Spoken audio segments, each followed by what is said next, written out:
You ask Tiger to solve. This deals with linear equations with one unknown.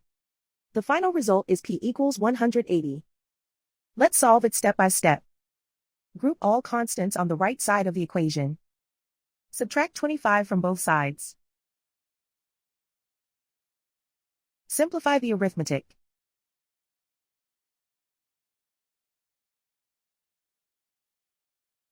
Isolate the p. Multiply both sides by inverse fraction 4/1. Group like terms. Multiply the coefficients. Simplify the fraction. Simplify the arithmetic. And so the final result is p equals 180.